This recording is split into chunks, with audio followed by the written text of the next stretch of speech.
billion people per day use those apps. So Facebook told investors to expect increased expenses in 2019, and Mark Zuckerberg plans to invest more with new products such as Facebook Watch, Facebook Marketplace, and improving cybersecurity. And Zuckerberg mentioned the company's challenges with security, but says Facebook will not have a firm grasp on the problem until the end of 2019. So, do you think Facebook's data privacy scandal has something to do with why Facebook wasn't able to reach estimates on its daily and monthly active users? And just to recap, the data privacy scandal involved the company Cambridge Analytica, who gained access to users' personal data without their knowledge and consent. And then our second question is, do you think people are hesitant to use Facebook because of all the user information stored on it? Okay, what do you guys think about Kristen's questions? What do you think about Facebook? Has any of the information that's come out about Facebook changed the way you use the product at all?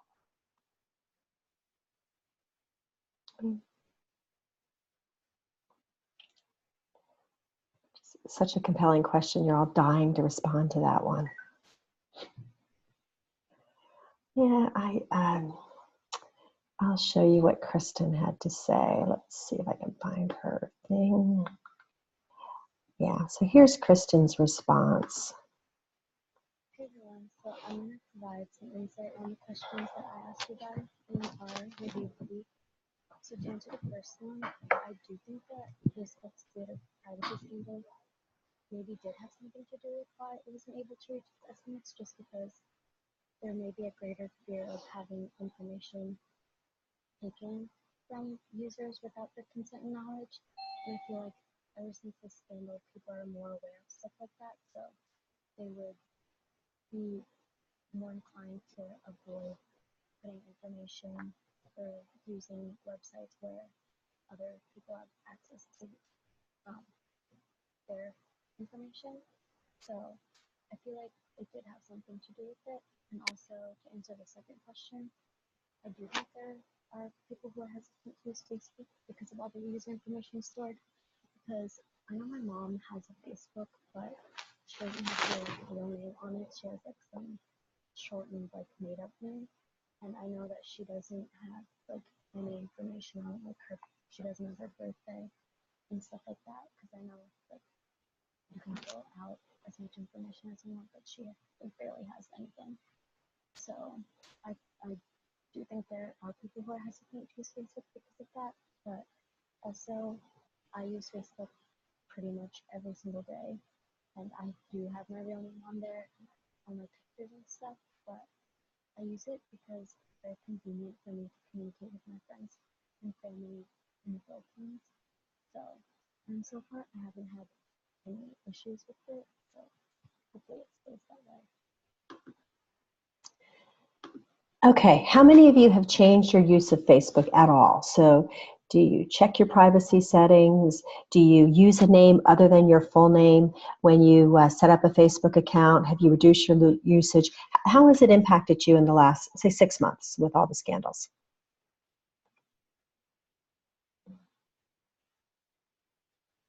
Jamie, how about you? Are you changing your usage?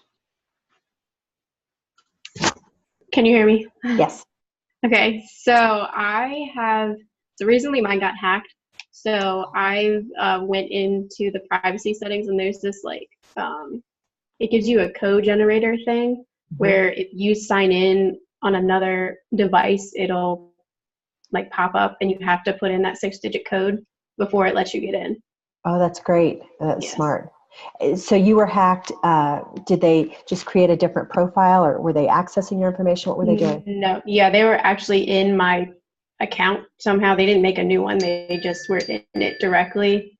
And I was able to kick them out, but I had that happen. Yeah, okay. And do you use your regular name in there or some version of your name? Yeah, it's just my normal name. Your regular name, okay. Mike, what about you? Do you use Facebook? And if so, has it changed at all? I use Facebook like a little bit. I use my normal name and everything. And I don't really feel like the scandals has really affected me that much, like my usage. Okay. Yeah, I use it too, mainly to check on kids and their friends and all the kids that they're having now. And I do, whenever a notice comes up about privacy, I go ahead and check my privacy settings. But I don't feel like there's a whole lot of information people can get in there that concerns me. I'd be much more concerned if one of my credit cards is hacked or a bank account or something like that. So Facebook, I feel like the information in there is not terribly valuable to anybody, so it doesn't concern me all that much. But I was surprised to hear Kristen say her mom has the barriers in place where she's using a different name and such. I know a couple of my nieces and nephews do that, mainly for work reasons. They don't want their future employers to be able to see any of their social media profiles. So they use, one of them uses her first and middle name, doesn't use her last name.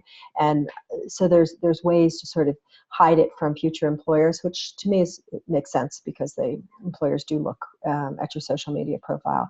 But I was surprised to hear somebody her mom's age was doing, was shifting her identity on Facebook as well. I think that's actually pretty smart, but I don't do that.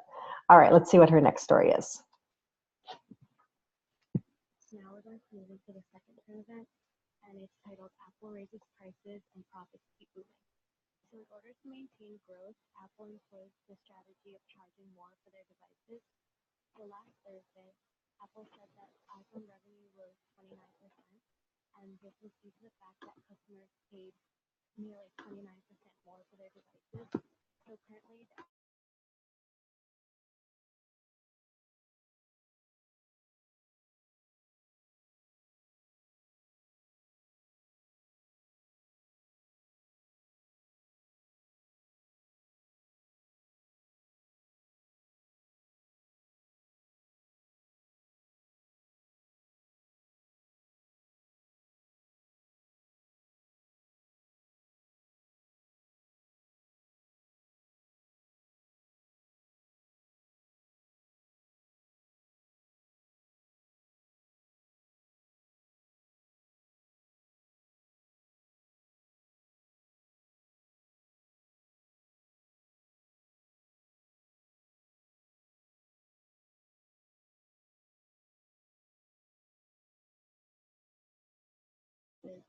since the majority of us in our class are Apple users, why are you all willing to pay such high prices for Apple products? I think Kristen's question is a good one because I look around the room when we're in class together, and there's a lot of MacBooks that I see in there. So why are you willing to pay more for a Mac? Anybody?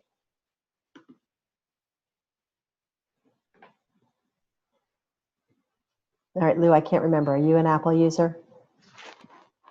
Hi, can you hear me? Yes. Yeah, I do have a Mac. I think it's the social aspect that everyone uses it. You get your iMessage on the Mac, and just as more convenient to have everything from your phone and your computer in one spot. Okay. And do you also use an iPad? I don't have an iPad, but I have an iPhone. Got it. Okay. Kate, what about you? I think same as what Lou was saying, and just how everything is connected. I have an iPhone, I have a Mac, I have the HomePod, so I have all my Apple Music is connected on all my devices, and all my passwords are saved on all the devices. I just got the new phone that came out, the XS Max, Yeah. which I don't think I would have gotten if I hadn't gotten $300 for trading in my other phone, and we Yes. also got a new phone out of it because Verizon had a deal, but a free phone, excuse me. But yeah, I'm too involved. I'm too ingrained in the Apple ecosystem at this point Yeah, that's to want to change. That's a great way to put it. They have hooked, it's almost like Amazon with the way they hook you in with so many different sub products that it just gets to be, it's like banks too. It's a hassle to change your bank. And so you just leave it. And I think Apple has done a good job of entrenching you in their products, and you're willing to pay the better price for a good product for sure. How do you like the new phone? I love it. Good. Yeah. What's big difference from the X? From the X, I don't think there's a huge difference from the X. I had a 7. Okay.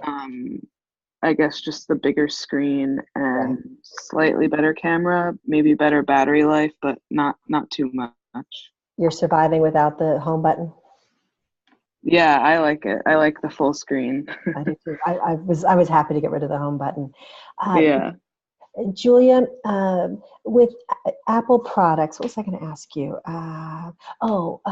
So the other piece that Kristen talked about was that Apple is no longer going to break out what the sales are for all their different product classes. So they're not going to tell you the unit sales of iPhones and iPads, and they're just going to tell you overall revenues. Does that concern you at all?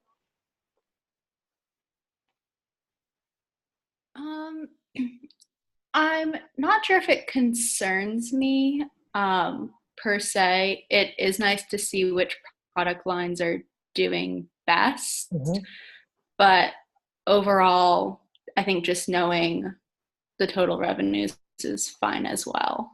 Okay. Gladys, do you agree? I think I would like to know, what every product's making, because then you're able to see where is it that it's more profitable. Whereas if they're just, putting everything together in one, then I feel like they're trying to hide information. Okay, that's exactly how the market's reacting so far, and they've been hit by the fact that that's how they're pricing. That's that change that they're making. Let's see what Kristen had to say, and then we'll see. Am I on the right one? Yeah, good. I've had an iPhone for a few years. I can't remember how many, but I currently have the iPhone X, and before I had that, I had the iPhone 6, I think. But I was due for an upgrade after the 6, so I decided to get the iPhone X because my battery on the 6 was really bad. And also I heard like camera quality on the iPhone X would be better, the screen would be a little bit bigger, the battery life would be better too. So I decided to get that, and so far I really like it. There's no home button, so that takes some getting used to, but overall it looks fine. So I have no complaints about it. And then I also have an Apple laptop, and I like the Apple laptop, and I like how you can get text messaging on it. So I think it's convenient that you can get it both on your phone and a laptop. And the reason I feel like I'm willing to pay such a high price for Apple is because I've used their products for many years now, and so far I haven't had any issues with them. So I don't feel like I have a reason to stop buying Apple products, and I feel like I don't have a reason to try other products because I've been so used to having Apple for so long. So I feel like as long as I don't have any issues with any of their products, then I'm going to keep purchasing Apple products because I know they're of good quality. You all are very consistent in your in your liking having all of your technology and all of your messaging and things in one place. All right, let's go on to her next story. Oh, tell me I didn't mess up. Oh, I know what I have to do. Okay, they record it a little bit different. Let me pop back. Here we go. Yeah, there we go. Jeffrey's Toy Box will be featured at 600 Kroger-owned grocery stores for the holiday season. Kroger Senior Vice President of Merchandising Robert Clark said this will give customers an opportunity to buy toys that were once only exclusive to Toys R Us. And our question is, do you think this will hurt competitor sales at Target and Walmart for this holiday season? Okay, so now it's not just Target and Walmart that are fighting for your sales. Kroger is going to have toys now as well. What do you think about that idea? Ashley, you think that's going to hurt competitor sales?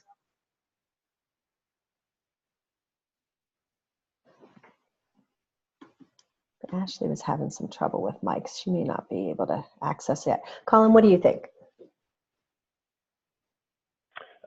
I think that it won't hurt them too badly. I feel like Walmart and Target are definitely more named than Kroger's or the Jeffrey's Toy Box. And so I think they're pretty well established in that market, and they've done the holiday season before. So it might hurt them a little bit, but I think overall it won't impact them too negatively. Okay. Anybody else? What do you think about Kroger selling toys?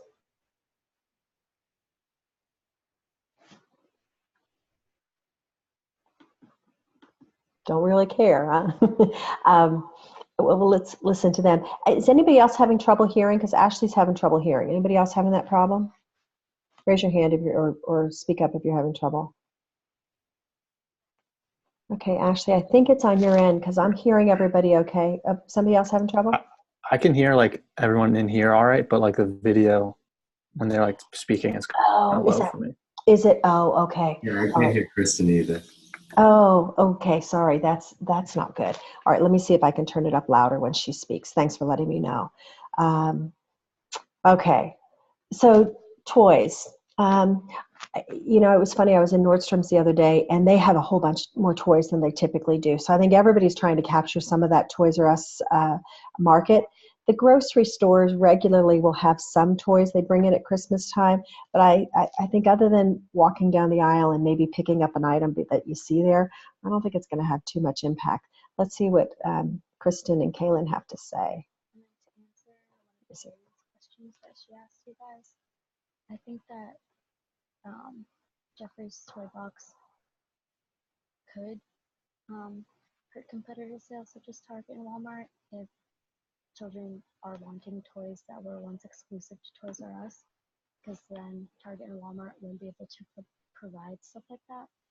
But then again, I also think it depends, because children nowadays could want toys that are completely different from what Toys R Us used to offer, and they also could have like forgotten about the toys at Toys R Us, or just have never like known about them. So I feel like it depends on what kids are going to be asking for this holiday season.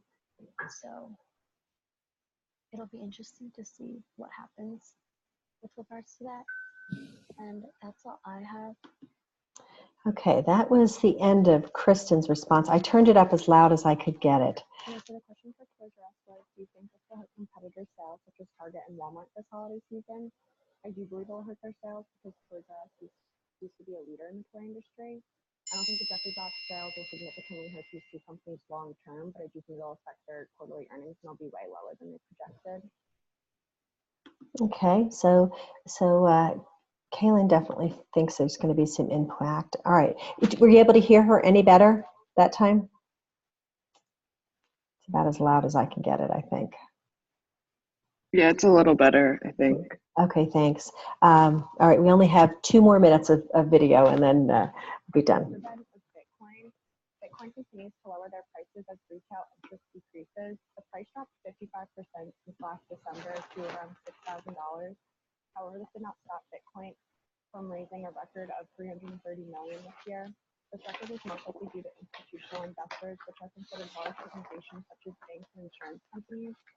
Investors are taking the pullback of price as an opportunity to increase exposure. We believe the significant price decrease in the last year will allow Bitcoin to receive this exposure, and are any of you guys comfortable with investing in Bitcoin? All right, who's ready to buy some Bitcoin?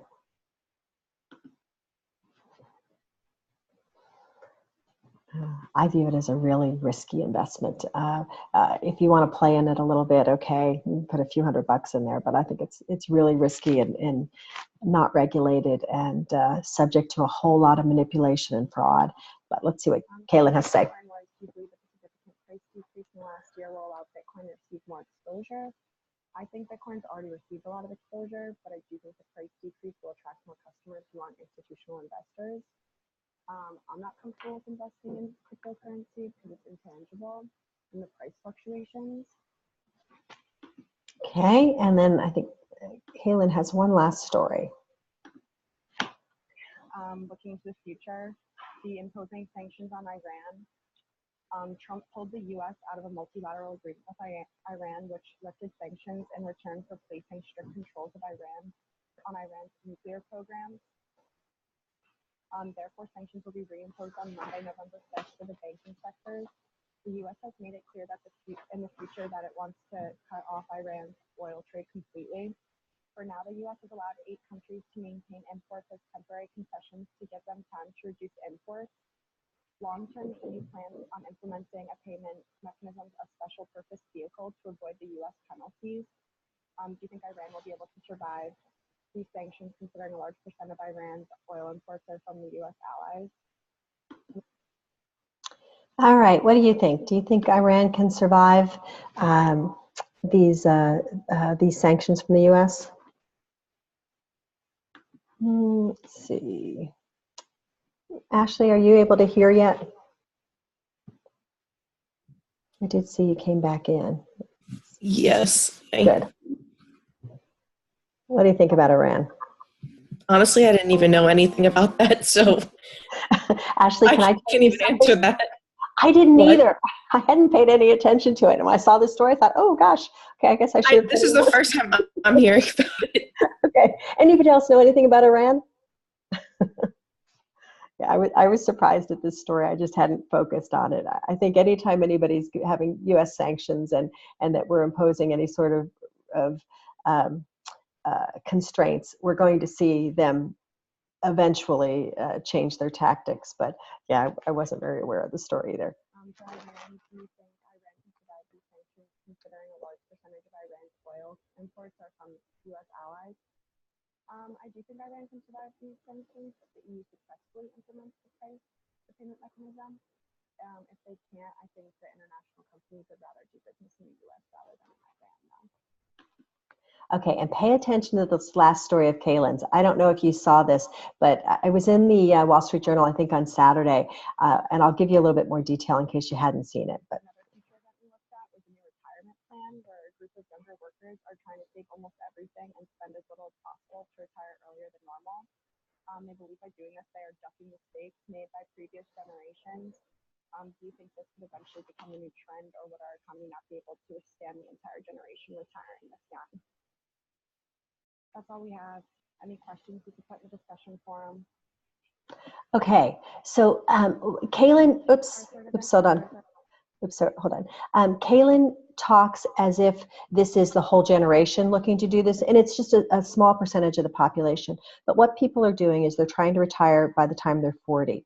And the one woman in the story was an attorney, and her goal was to have $2 million accumulated. And if you think about that, you should be spending about 5% of your portfolio a year, 4 to 5%. So at that, she's looking to live on about $100,000 a year for the rest of her life. Okay, and what she's doing is she's saving 70% of her income now. She's living, I think she's in New York, and she has a place that she's paying $400 a month for. So it has to be a little bit bigger than a shoebox. She only spends $75 a month on groceries. She doesn't have cable or internet in her apartment. She borrows she must have internet because she borrows people's Netflix password periodically to watch some Netflix. Really bare bones living now so that she can retire at 40 and do what she wants. What do you think about that as a philosophy or as a way of living? Let's see. Kate, what do you think? I think you should enjoy some things in life before I guess if you're 40 and you retire, that's a lot of life to live and spend your money, but I don't know. I just think if you find a career that you can enjoy, you don't need to retire that early.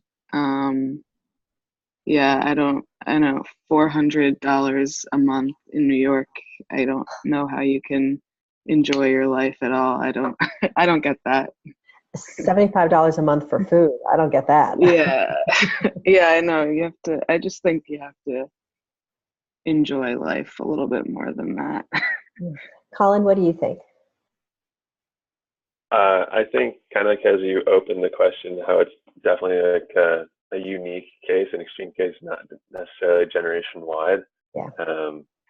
I think that, yeah, kind of like what Kay was saying, I feel like that's such a drastic way to live for 10, 20 years. And then just so that you can live kind of back, like reverting back to a more relaxed and enjoyable life post-retirement at 40. I don't think it'll catch on with a lot of people. I think it is definitely a very small percentage of people that would do this. Yeah, I agree. Does anybody else have anything else to add? Yeah, when I read this story, it reminded me of the little houses that came out a few years ago, where they basically were the size of playhouses that people were living in, and like a couple hundred square feet, and that was their entire home. And I think there's a segment of the population who will like doing something like this, but this is pretty extreme living. And even long term, if you retire at 40, your average lifespan is close to 80. That's a lot of years, a lot of inflation. To have no viable source of income from 40 on is a little concerning too. And I agree. I think with you, Kate. If you like what you're doing, there's really not a reason to retire, even if you're able to. It seems interesting that you're in your 30s and your plan is to retire in 2 years because you don't like what you're doing. My husband retired at 48 to move here with me, and he lasted about 6 months before he started a consulting firm and started again. He didn't need to work, but he likes to work. So yeah, this was an interesting article. If you're interested, if you get a chance to look at it, your jaw will drop at what some people are choosing to consider lifestyle. For the retirement plan, the question was, do you think this could eventually become a new trend, or would our economy not be able to withstand an entire generation retiring this early? I think the idea of saving more than spending could be detrimental to our economy. It depends on how many people want to participate in this, but I think the fact that people are living longer has already caused problems with pensions, and I think this could be a similar scenario, and I don't think it's a viable option, but it'll be interesting to see what will happen in the future if this does become the norm. And I think Kaylin made two really interesting points. One, if you're oops. Hold on a second. Sorry, I thought I was shutting it off, and instead.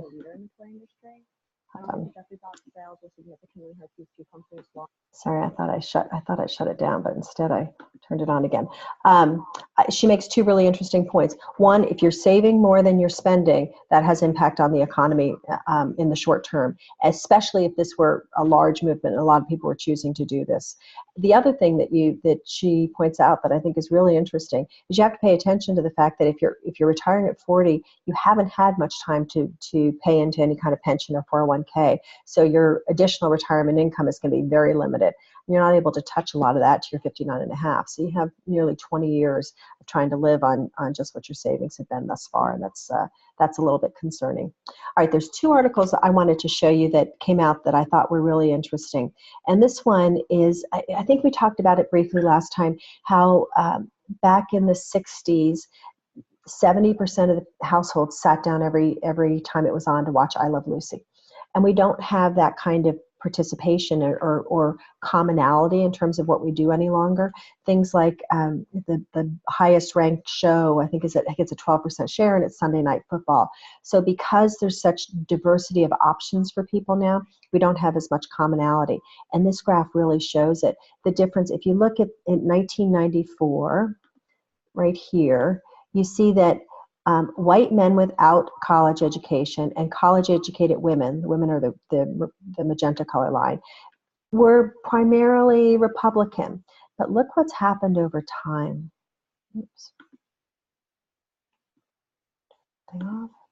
What's happened over time is look at that split, that white men without college have become highly, highly Republican, and white women college educated have become highly Democratic. So there's been a massive shift over time in how people are choosing to think politically, and it's another sign of one of the divides that the country's going through at this point in time.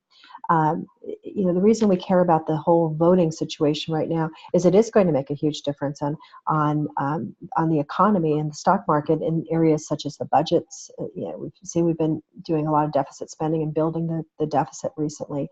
What's going to happen with tariffs? What's going to happen with consumer confidence?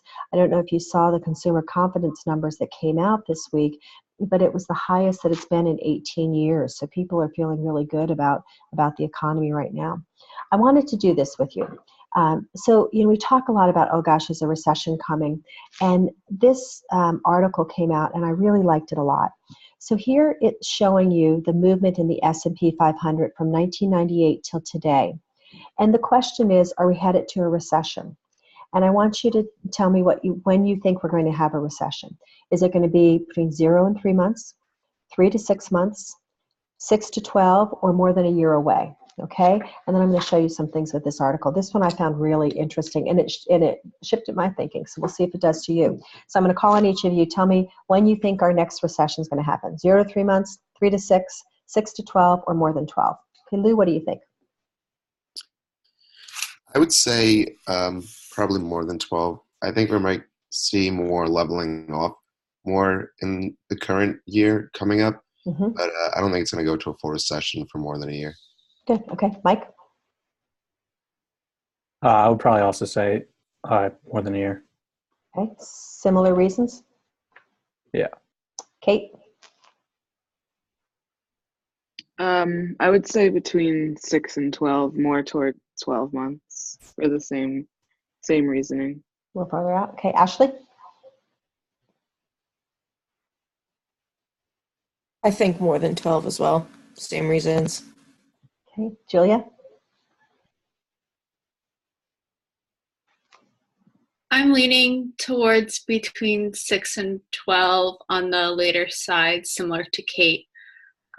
Just looking at the trend that looks very similar to the past two crises. Okay, Jamie? Same as Julia, 6 to 12, but probably farther towards 12. Okay, Colin? I feel like it could be within the year. I think this is kind of like the question you had in the exam, but I feel like a lot of people want to say that it would happen within the year because there's been so much growth. But I feel like that's also just with the progress of the market, and that you can only look backwards. You can never forecast by looking at what's happened in the future. And so it looks like we're very primed for a crash, but I think it'll hold off and just keep growing, at least for now. Okay, and Gladys? I think within 6 to 12 months too. I think it depends a lot of whether the Fed decides to spike again, hike again the interest rate, which they may. And so if they hike again in December, which I think is pretty likely, do you think that's going to push us into recession? I think we'll be pretty close. People will stop, asking for loans and buying houses, and they will tighten up their spending.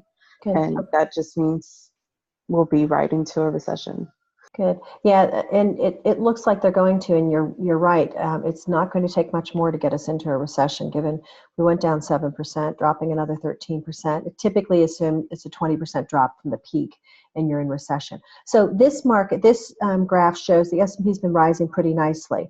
And then if we look at the bond spread, typically you see a great spread between the high yield and low yield when you're getting ready for recession. And so you can see here, we see huge spreads here in 8. This is when Trump was elected, and we had the big market drop briefly, and then before the market returned. So you can see this is the dot-com bubble. You can see some real large spreads between the high yield and low yield, so that the people are thinking that the low yields are going to, the high yields are going to go into bankruptcy. We don't have that right now. So that's one of the indicators of a recession. Oops, we got to get rid of all those annotations, or you're going to go crazy looking at them. Okay, and then we look at the spreads between the 10-year and the 2-year. And again, so this is the steepness of the yield curve. They tend to be quite a large spread when we're heading into recession. There's not a large spread right now. Then this one I think is a little bit misleading. They're looking at M&A, or merger and acquisition activity, and you see there's spikes right around the recession that they sort of leading indicators. A lot of deals get done just before a recession because essentially those deals, companies are overpaying. And we saw a couple of big deals this year that we thought looked like they were overpaying, the Michael Kors deal. However, one of the things that I think is misleading is the size of the deals have gotten so much bigger. So I would be interested in seeing this normalized in some way, looking at the size of the deal relative to the number of deals, because I think that the deal value is getting so large that these numbers are a little bit distorted. But anyway, this does seem to look like it's an indicator that we're heading into a recession. The jobless claims. Ordinarily, when we're heading into recession, we see lots of new jobless claims. We're seeing quite the opposite. I mean, we're seeing just incredibly good unemployment right now. So that doesn't seem to hold. And then what was this one? Oh, investor sentiment. So when we have a whole lot of optimism, that seems to precede a market crash. And you know, we were more optimistic in 17. We're optimistic, but not excessively so. And then the market in general, what the market will predict how likely we are to head into a bear market, and the market's not really predicting it right now. So you guys, most of you said we were going to be more than 6 months, or I'm sorry, more than a year. You guys are really right on target. About a third of the people agree that it's 6 months to a year, and almost half of them think it's going to be more than a year. That's great news for you. You're going to graduate on an economy that's still growing, so that's a positive thing. Those were the biggest issues I saw in the market this week. Anybody have anything else I want to talk about with the market? If not, okay, then let's do, what I wanted to do is I wanted to do one more overarching Chapter 7 problem to look at how to do a couple of calculations, and then one problem, I'm sorry, that's backwards. I want to do one overarching Chapter 9 problem looking at NPV, IRR, profitability index, and I wanted to do one bond problem. Since last time you guys did those, it was asynchronous, just to make sure you're good with bonds, and then we'll jump into Chapter 9. So this problem is, we're going to calculate the IRR, NPV, and profitability index given these cash flows. And I'm going to put you into I think, 2 breakout rooms so you have the ability to work on this together for a few minutes. Let's see. I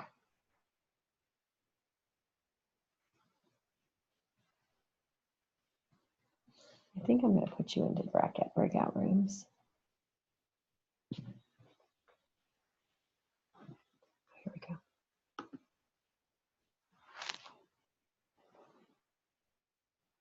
Okay, for a moment, go ahead and start working on this problem.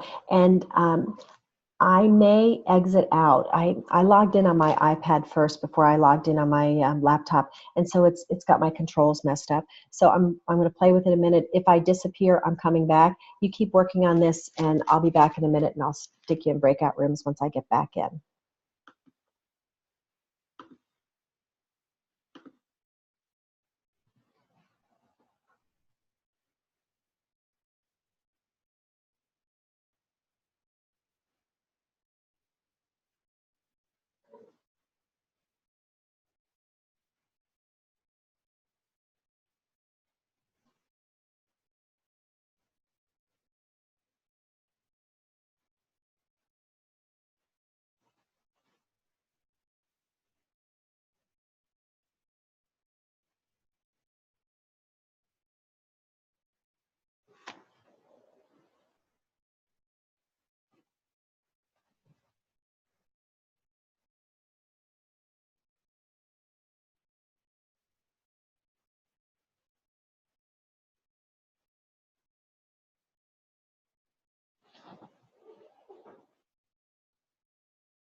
Okay, I think you're finally in breakout room, so you can go ahead and pop over there.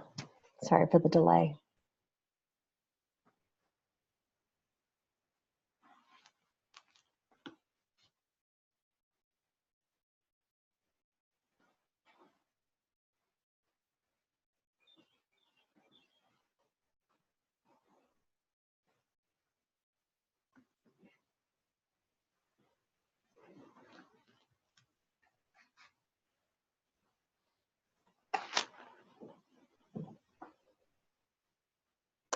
All right, Jamie, what'd you get? Okay, so for IRR, we got 18.62. MPV, I didn't get to finish that because we were talking about it. And then we weren't sure about the index either. Okay, Julia, did you have a chance to do NPV? We weren't sure if we were supposed to subtract the initial cash flows from NPV.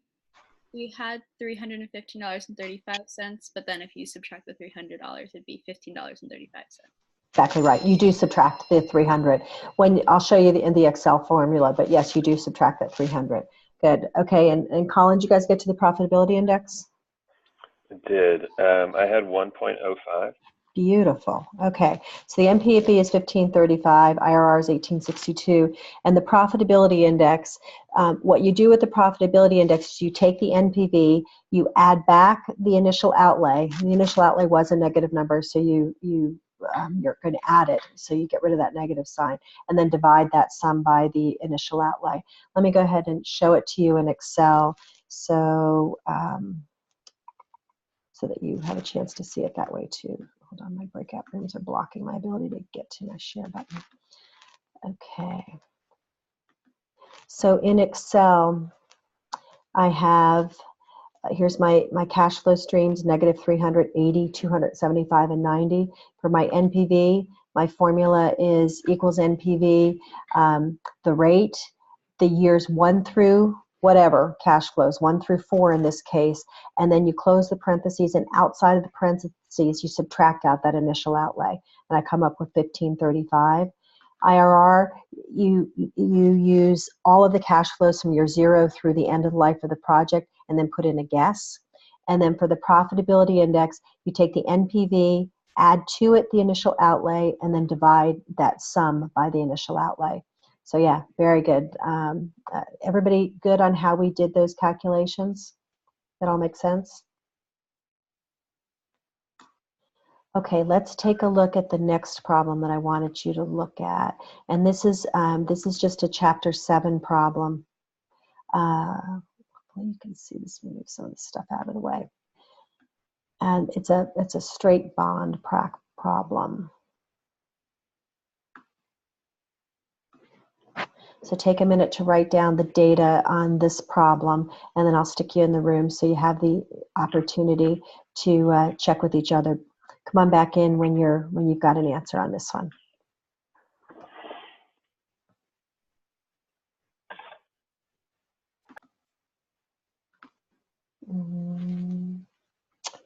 Kate, how'd you do? I am not sure how to do this. Okay. Mike, did you guys get it done?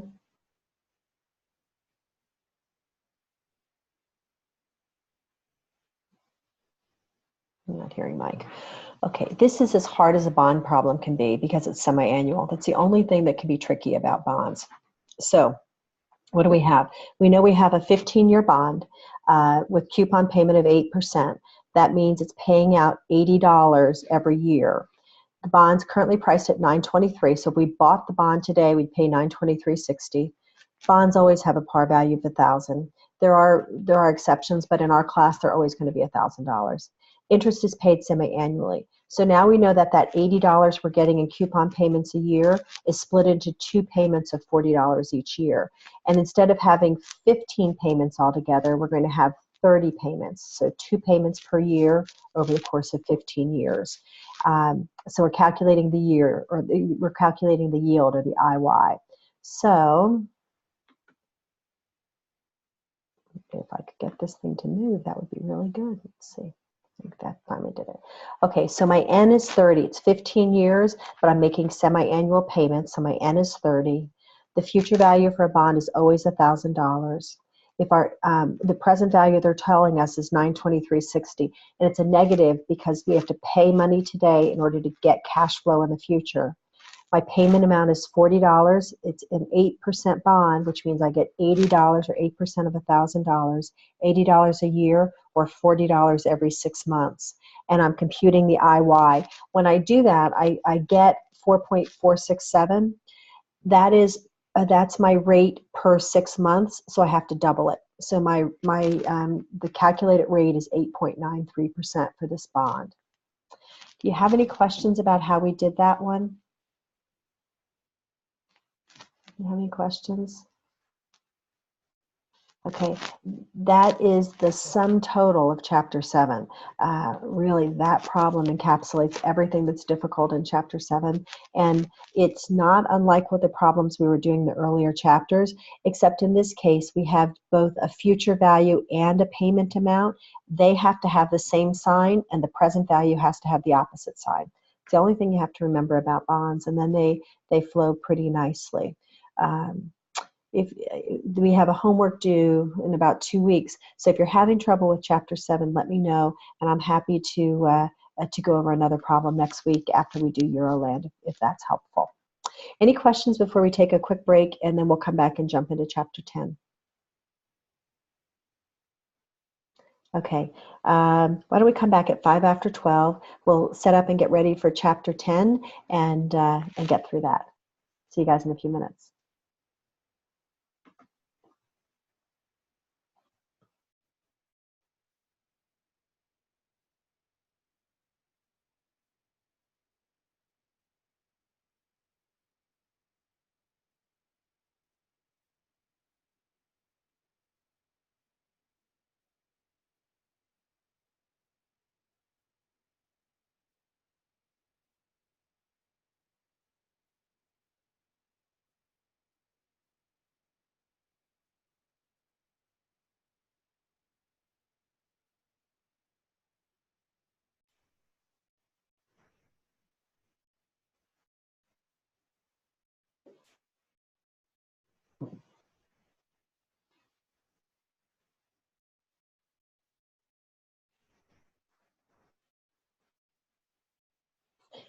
Okay, let's go ahead and start on Chapter 10.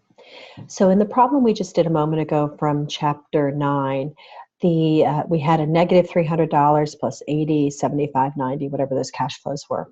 So what we're doing in Chapter 10 is figuring out where do those cash flows come from and how do we arrive at those numbers.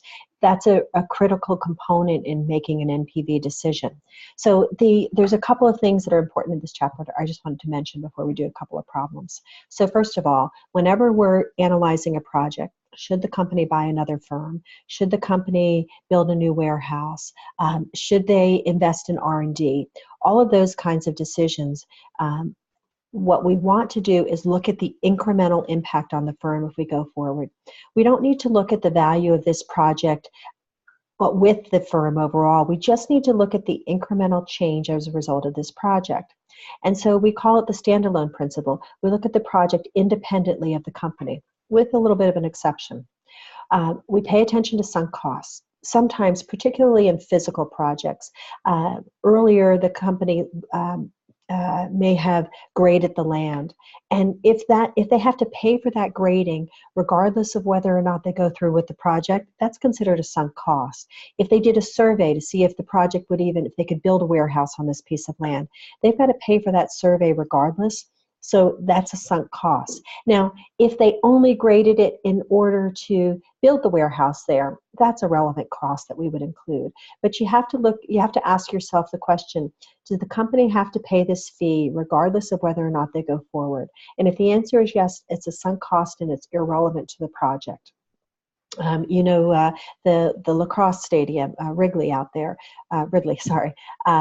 when we bought that, it had been a landfill, and we had to do a whole lot of surveying and such. When we ultimately decided to build Ridley out there, the survey results were inconsequential to the project because we had to pay those regardless.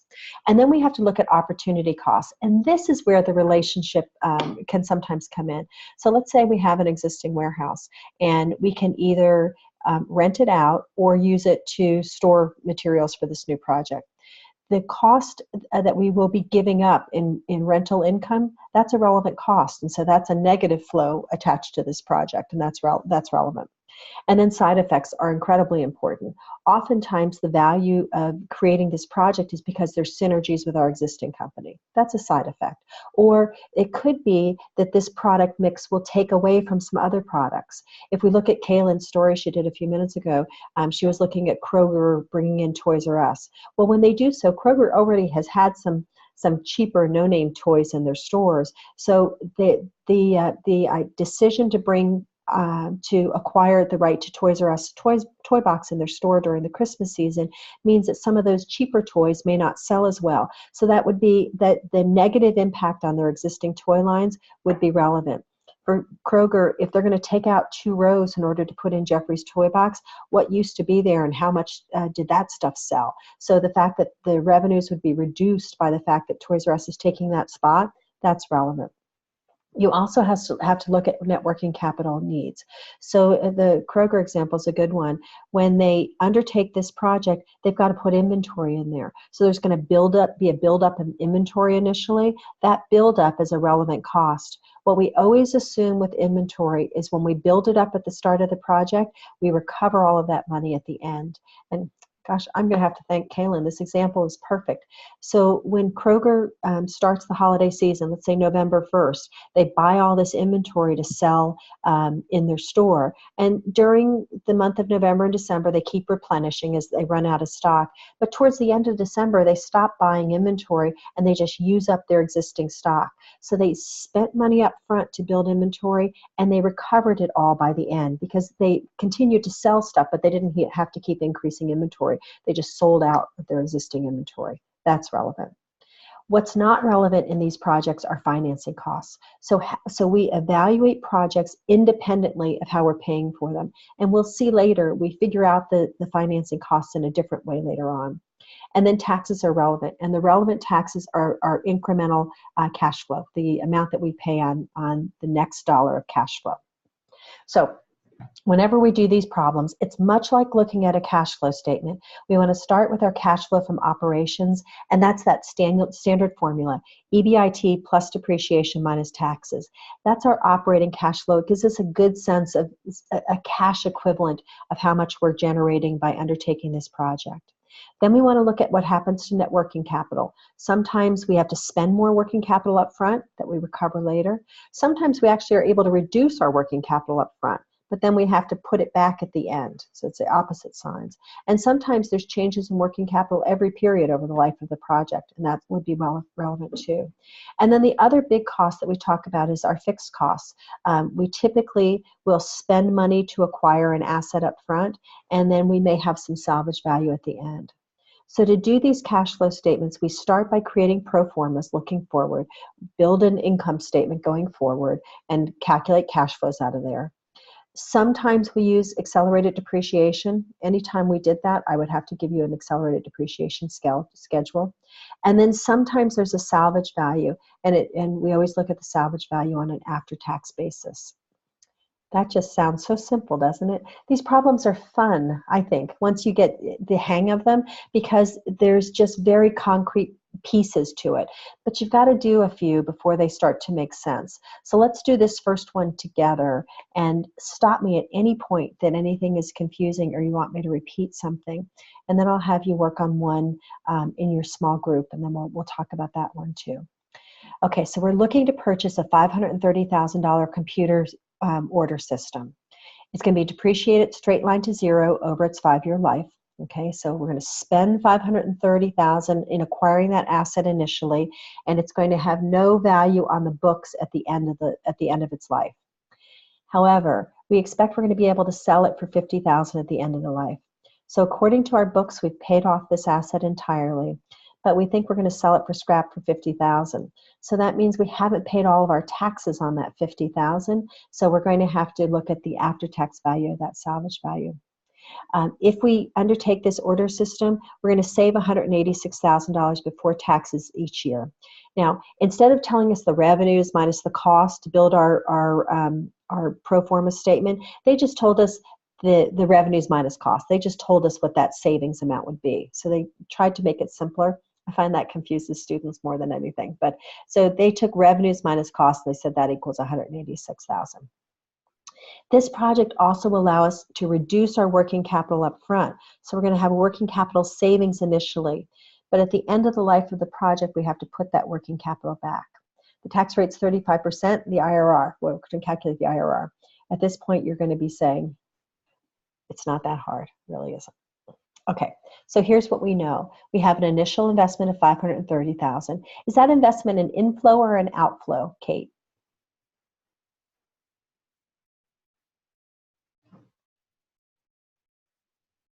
Kate, would that $530,000 be an inflow or an outflow?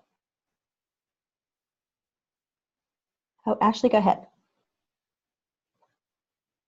Outflow. Outflow. Excellent, yeah. So we had to spend $530,000 to get started on this project. Great. All right, then we've got salvage value of $50,000 at the end of the life. Is that an inflow or an outflow? Whoever would be so inclined to want to answer that. Well, if you're not Inflow. Good. Okay, so we're going to get $50,000 back at the end. We spend $530,000 up front. We're going to get $50,000 back. But remember, it's been fully depreciated to zero, so we're going to have to pay tax. We have to look at the after-tax value of that salvage and how it's going to impact the project. We have $186,000 in savings each year. We're going to reduce working capital by $85,000 up front. Is that an inflow or an outflow? Jamie. Can you say that again? I missed it. Okay, so we're going to reduce our working capital by $85,000 initially. Is that going to be an inflow or an outflow?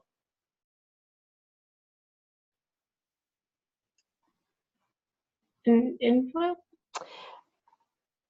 Hold on, I had to pause a second. Yes, you're right. It is an inflow. So in essence, we're going to be able to sell off a bunch of inventory initially. We're going to have to replace it at the end. But initially, working capital is going to be an inflow to reduce the impact of that initial investment of $530,000. Very good.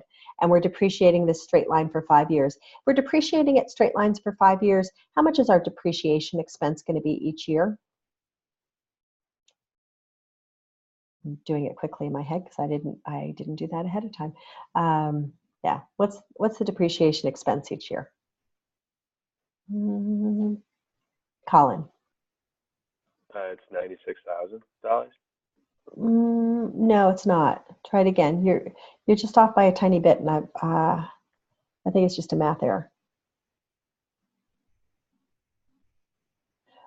You're depreciating the full initial investment. It's 106. Good. Yeah, did you take out the working capital first?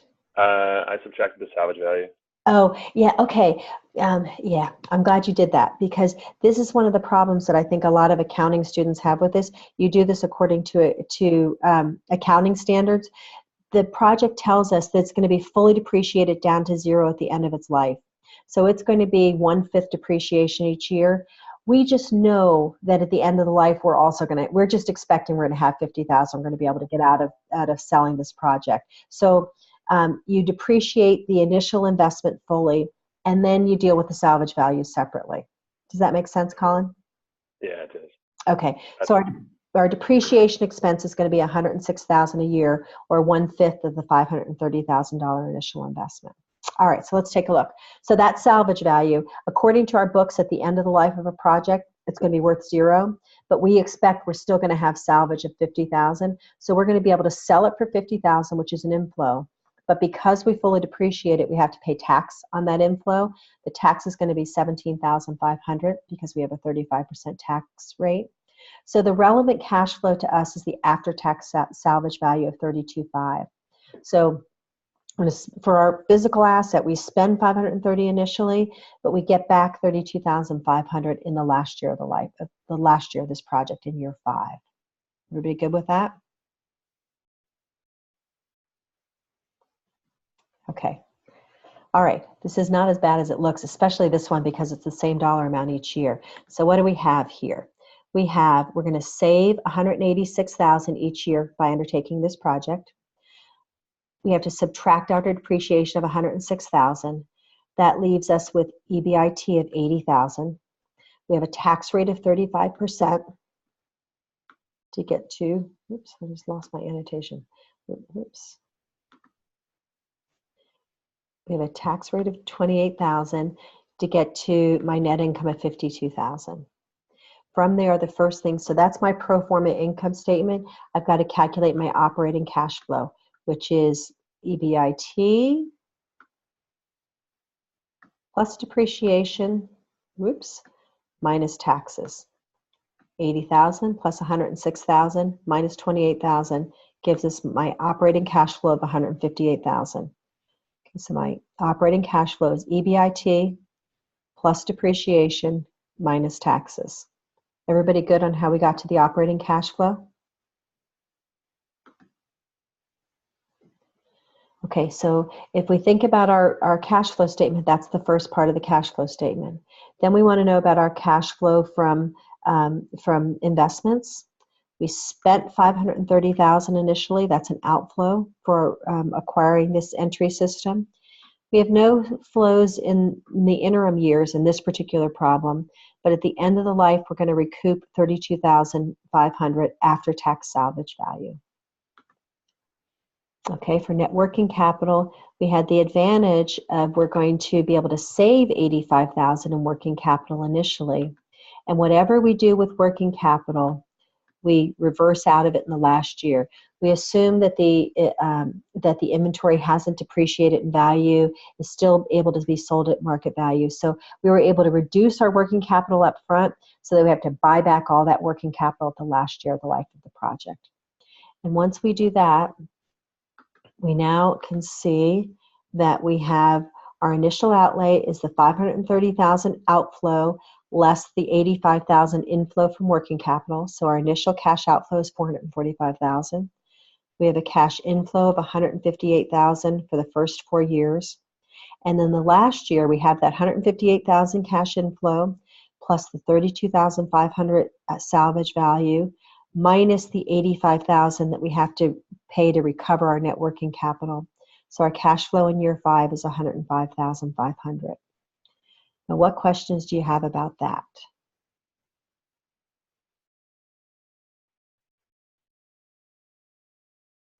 Good. Okay. All right. So then then really the numbers we want are here. Okay. So we have a $445,000 initial outflow, $158,000 for the first 4 years. And in the 5th year, because of the salvage value of net working capital, our cash flow is $105,500. We put that into an IRR, and we come up with an IRR of 20.68%. And as long as our required rate of return is below 20.68%, this is a good project, and we want to pursue it. Okay, tell me what questions you have.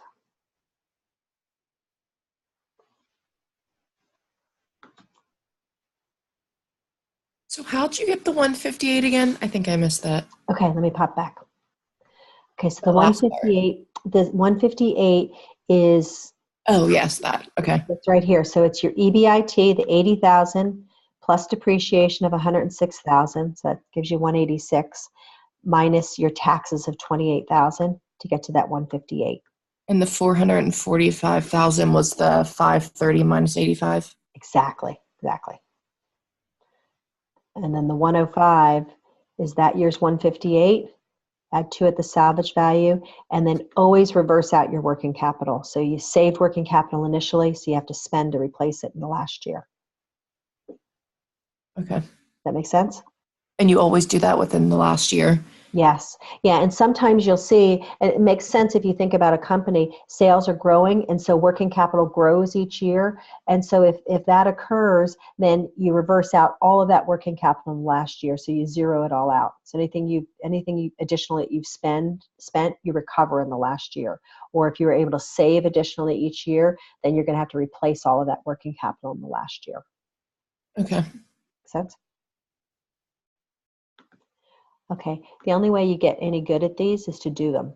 So I'm going to give you a big one to work on. It's not a hard project, but write down the details, and I'll open up your rooms, and I want you to work on it a little bit on your own.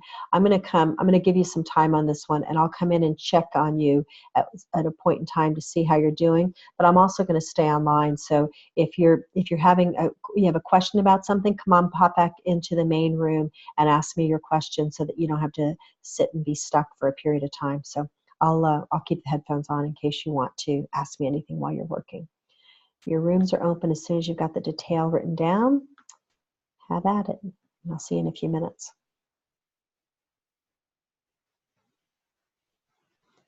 Sure, everybody's assigned to a room. Okay, let's get you in a room.